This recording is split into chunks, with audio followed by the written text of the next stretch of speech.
Olá, sejam bem-vindos ao Economia para Todos. Eu sou a Sara Sousa e tenho comigo os professores Paulo Mota e Jorge Bateira. Muito obrigada por terem vindo. Tendo em conta o impasse atual e numa altura em que muitos falam da possível saída da Itália do euro, Portugal também estará em risco. Professor Jorge Bateira, será provável sairmos do euro num futuro próximo e sim, qual a saída mais provável? Sobre saídas e sobre o futuro, acho que a gente tem que ser muito prudente. Não é? Falar sobre o futuro é falar sobre a grande incerteza. E, portanto, os economistas e, sobretudo, eu que me filio mais na economia política, tenho a obrigação de saber que falar sobre as sociedades, falar sobre as dinâmicas sociais, é falar sobre o imprevisível. Em todo caso, e reafirmo a minha posição de investigador, estudioso da economia política, eu hoje talvez gostasse de dar ênfase a esta dimensão política. Porque, na realidade, os mercados foram instituídos muito com a intervenção dos poderes do Estado, dos reis e depois das repúblicas, do Estado.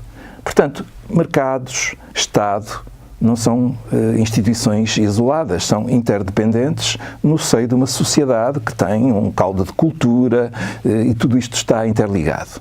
Como economista político, eu tenho que concentrar-me nas causalidades destas várias realidades, mas causalidades complexas. Complexas porque envolvem muita interdependência e vários níveis de análise. Bom, o que é o futuro da União Europeia e da zona euro? Eu só posso dizer que, quanto ao futuro, nós falamos quase sempre um pouco numa linha de o que é que eu desejaria que fosse. Porque realmente a gente não pode extrapolar muito para o futuro as tendências do passado. A gente pode achar que há dinâmicas que serão certamente continuadas, mas suscetíveis de grandes flutuações. E, portanto, muito do que se fala sobre o futuro é um pouco sonhar. É um pouco pensar o que é que nós gostaríamos também que fosse. E eu admito que, sobretudo aqui no caso do meu amigo Paulo, que todos nós temos o direito de sonhar com um Banco Central Europeu preocupado com o crescimento económico, presumindo-se que crescimento económico gera emprego, como há aí uns cartazes do Partido Socialista a dizer mais crescimento económico, mais emprego. Não é forçoso que seja assim, mas mesmo que haja mais emprego, pode ser um emprego péssimo, de trabalhar muitas horas e ganhar muito mal e sob stress. Portanto, às vezes o emprego também é preciso ver que emprego é. Sonhar que o Banco Central se preocupa em financiar grandes projetos de investimento, porque é ele quem cria a moeda. Sonhar, por exemplo, que pode haver um tesouro europeu que possa gerir transferências das zonas mais ricas para as zonas mais pobres. Tudo isso a gente pode sonhar, não é? Mas vai ficar sempre no campo. Agora, eu francamente acho que aquilo que nós temos pela frente é uma realidade em que, por exemplo, alguns países agora do norte da Europa fizeram um documento em que manifestaram claramente a sua oposição a este tipo de União Europeia, a esta evolução no âmbito das reformas que vão ser discutidas nos próximos meses após esta cimeira entre Merkel e Macron. Portanto, a meu ver, não vejo condições políticas para que esses sonhos se traduzam em realidade. Enfim, como investigador e cientista social, eu tenho que olhar para a realidade, não posso descolar da realidade. Olhar e ver o que é que ela me mostra. E, portanto, parece-me que o destino da zona euro é um pouco o de tentar resolver este impasse. Reparem, os países mais ricos não querem dar para os mais pobres. E estão no seu direito. Os países mais ricos não querem mais despesa pública, querem menos. Mesmo que, a meu ver, isso seja errado. Aliás, ambos achamos errado esse tipo de perspectiva de esmagamento dos orçamentos. Mas estão no seu direito, não é? Não querem um tesouro europeu, porque isso já lhes cheira a Estado supranacional, Europa Federal, que é o que Macron quer. Mas eles não querem, estão no seu direito. Não querem uma união bancária, no sentido de garantir os depósitos de todos os bancos da Europa, incluindo os da periferia. Ou seja, eles não querem garantir o risco do meu depósito bancário, porque podem ter que pôr dinheiro deles para suprir quando um banco da periferia falir. Portanto, estão no seu direito de não querer gastar o dinheiro deles com outros países.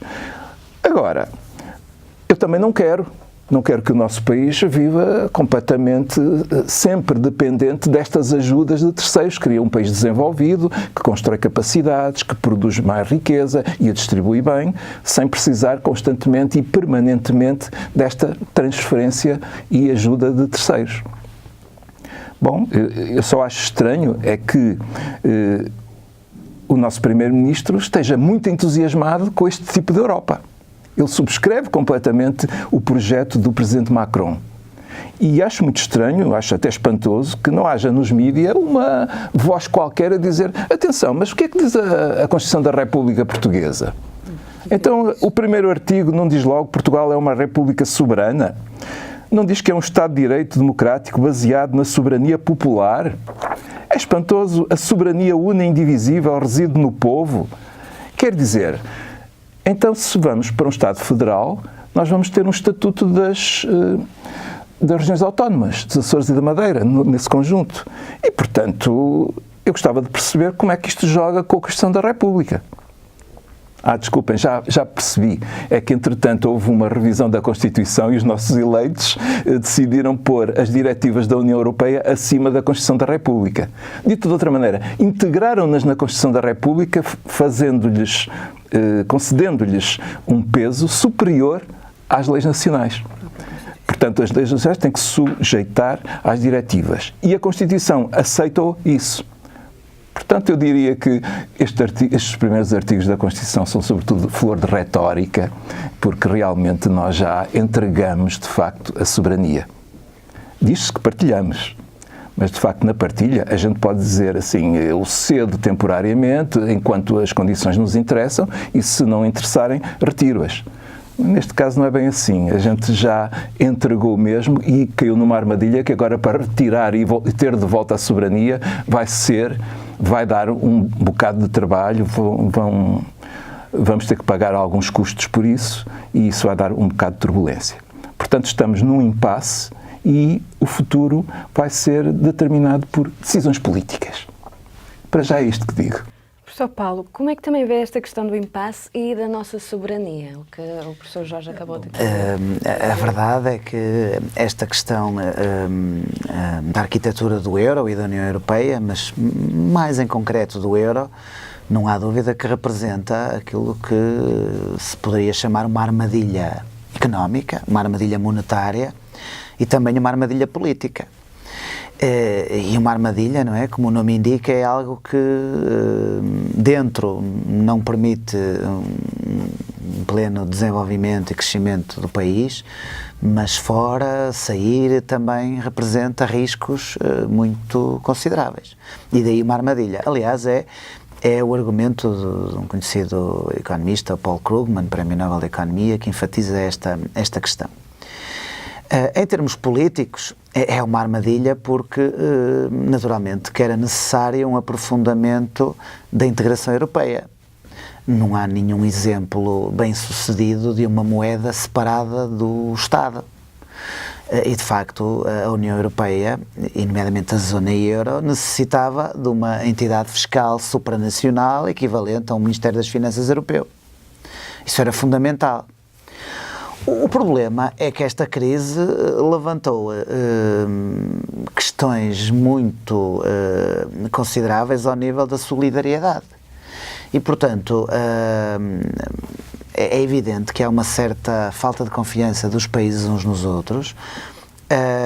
Há uma falta de confiança que depois, dos políticos, depois se alastra aos próprios cidadãos. Há um certo exacerbar de um nacionalismo, não é, económico, porque, como diz o Jorge, os alemães não querem pagar fatura nenhuma e acham que estão a pagar uma fatura, o que também é curioso, não é? Porque provavelmente não estão a receber em termos líquidos, são dos povos que mais beneficiaram com a zona euro, mas a percepção do povo alemão é que iria ter que pagar uma fatura, ou que está a pagar uma fatura, em termos líquidos. E por isso, por um lado, era necessário um aprofundamento da integração em termos políticos, o Ministério das Finanças a nível europeu, uma autoridade fiscal supranacional, mas por outro lado, os países mais ricos, como a Alemanha, só o aceitam se essa autoridade servir para que os países mais pobres, menos desenvolvidos, Portugal, com alguns problemas estruturais e alguns problemas de equilíbrio das finanças públicas, sejam obrigados a aplicar as medidas de austeridade de uma forma permanente.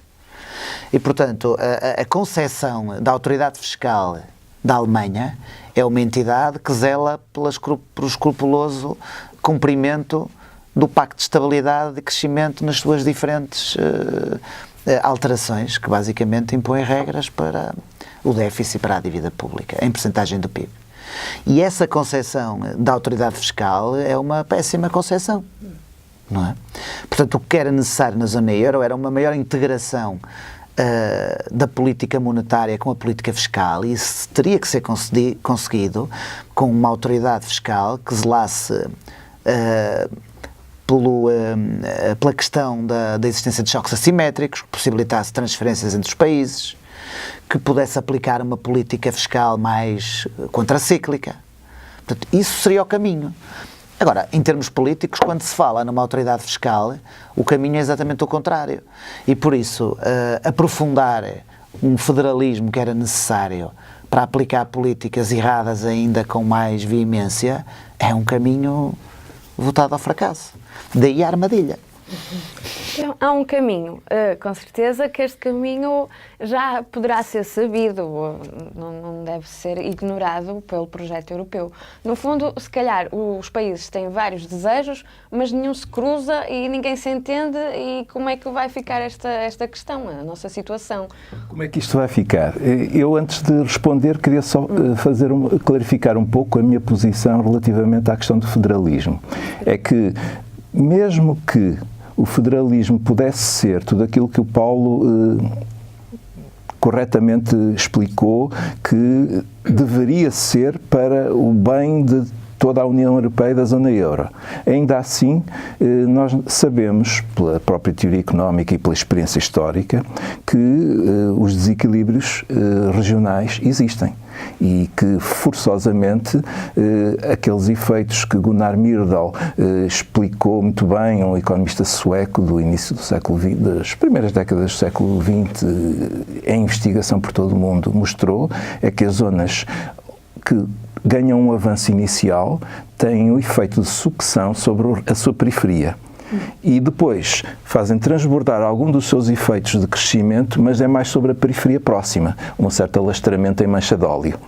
Mas o efeito prejudicial maior é sobre as periferias um pouco mais distantes, que drenam para lá, sobretudo, recursos humanos. E a gente sabe o que é isto pelo nosso interior do país. E isto também se passa ao nível da União Europeia. Mesmo que a União Europeia fosse um Estado federal com projetos de investimento financiados pelo centro da Europa na periferia, tal como Portugal, que faz obras e coisas muito interessantes, infraestruturas no interior do país, trata-se de manter aquilo limpo, asseado e com um mínimo de população, com um certo nível de vida, mas não é o desenvolvimento do interior nos termos que nós o concebemos.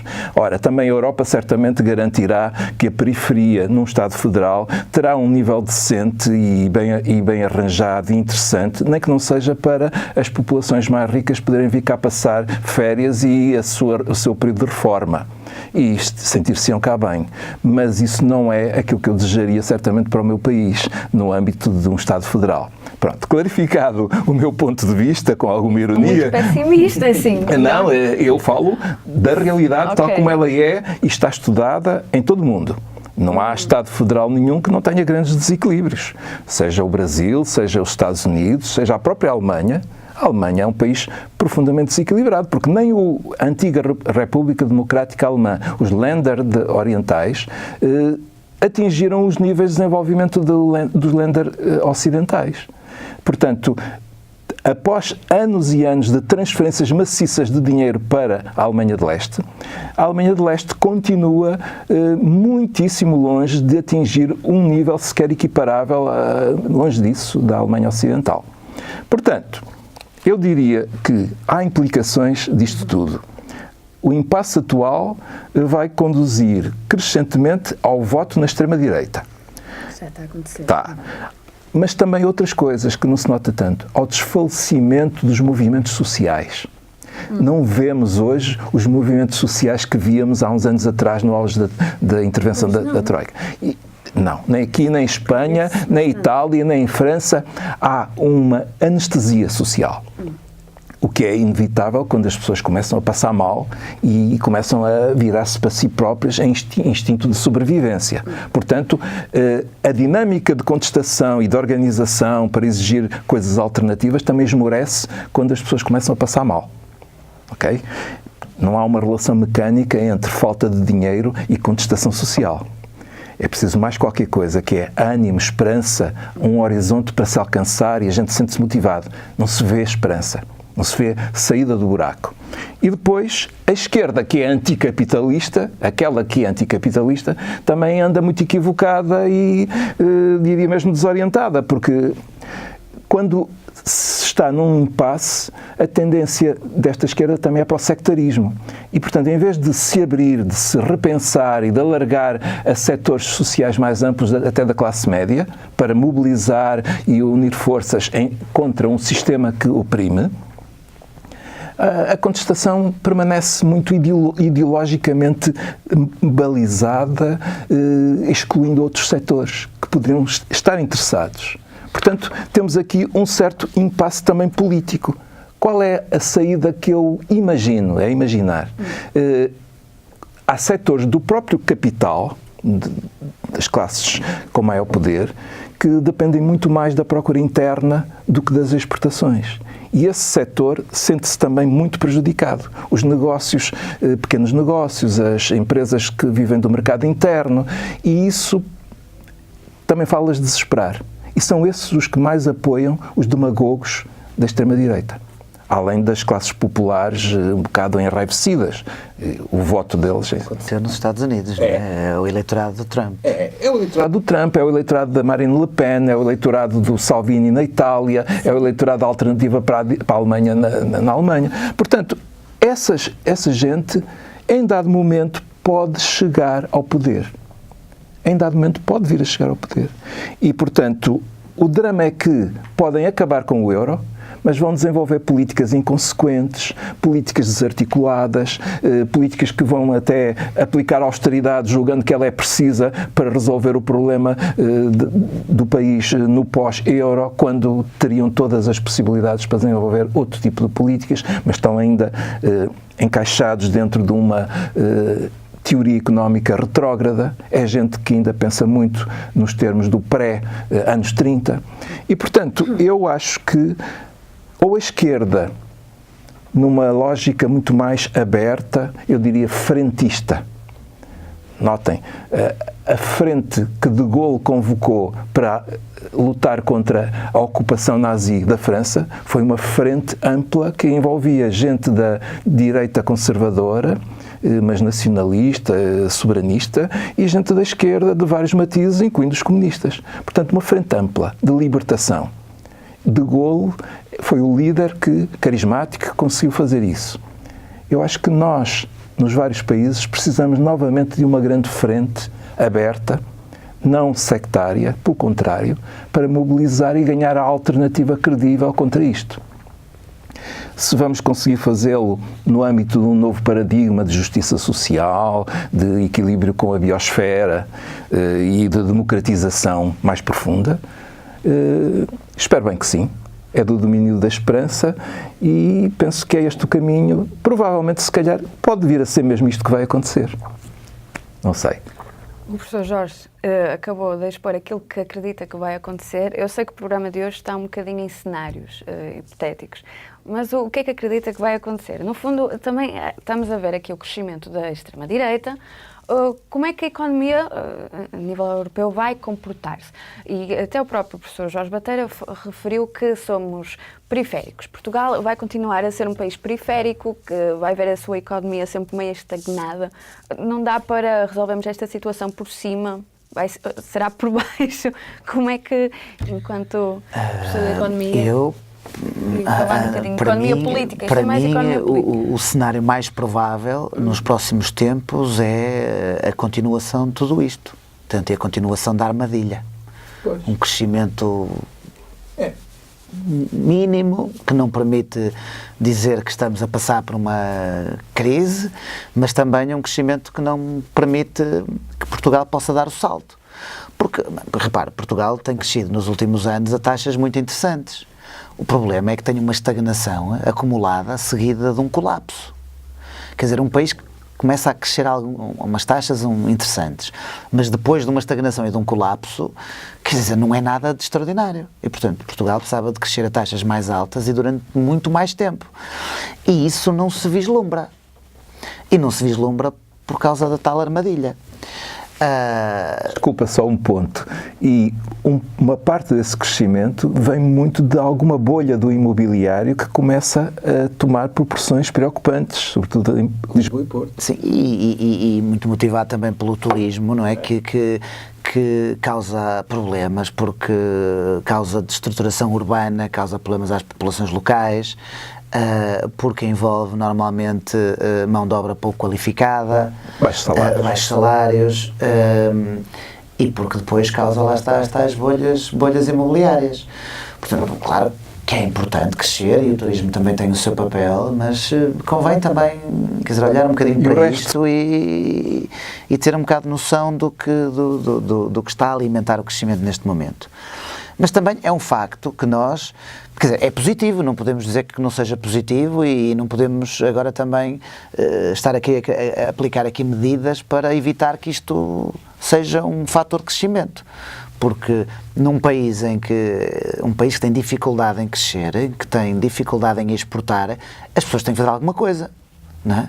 Bom, Mas nota que o Banco de Portugal já deu um sinal de aperto no crédito à habitação, o que quer dizer que eles vão intervir justamente para fazer aquilo que se costuma chamar um soft landing, uma aterragem suave para a bolha não rebentar. Os bancos centrais têm um bocado de dificuldade de fazer isso, não é? Porque ao fazê-lo a bolha pode mesmo rebentar e o banqueiro central que o provoca depois fica na história como o causador da recessão, não é? Não fica na história pelo causador de uma recessão menor do que aquela que poderia ser causada se não tivesse feito coisa nenhuma. Portanto, os bancos centrais têm um bocado de relutância em intervir nas bolhas.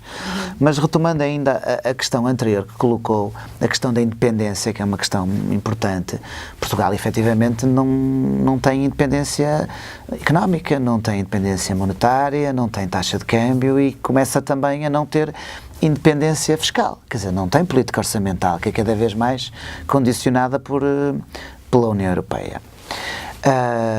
E isso, de facto, é um problema, e sobretudo um problema porque não resulta de um debate político, assenta em ideias políticas ou até económicas.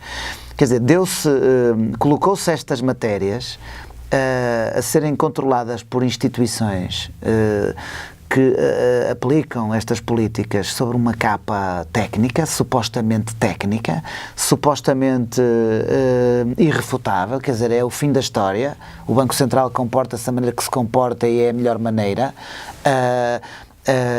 A Comissão Europeia exige que os países cumpram as regras do Pacto de Estabilidade e Crescimento e o Pacto de Estabilidade e Crescimento é excelente e é aquilo que é o fim da história também em termos de política orçamental.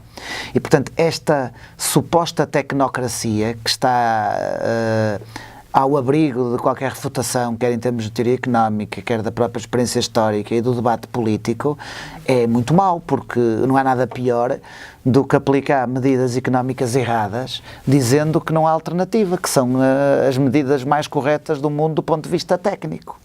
Não é? Porque se for uma opinião política, tem refutação e os países podem debater. Não é? Agora, do ponto de vista económico, tem-se afunilado o debate para um tecnocracismo, um pseudo-tecnocracismo, não é? Que está ao abrigo de qualquer discussão.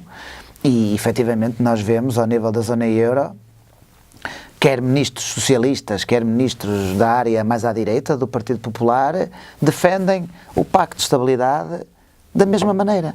E o Pacto de Estabilidade é uma coisa completamente anacrónica e devia ser abolido. Ora, o que é que vai acontecer no futuro? Não vai ser abolido, vai continuar, é um dos pilares da arquitetura do euro. Isto já vem desde 1992 com o Tratado de Maastricht. Portanto, estamos em 2018, não é? Isto começou, já vem um bocadinho atrás, mas aí temos os critérios da Convergência Nominal de Maastricht. Estamos em 2018, o Pacto de Estabilidade é um pilar da construção do Paulo, então isto é eterno.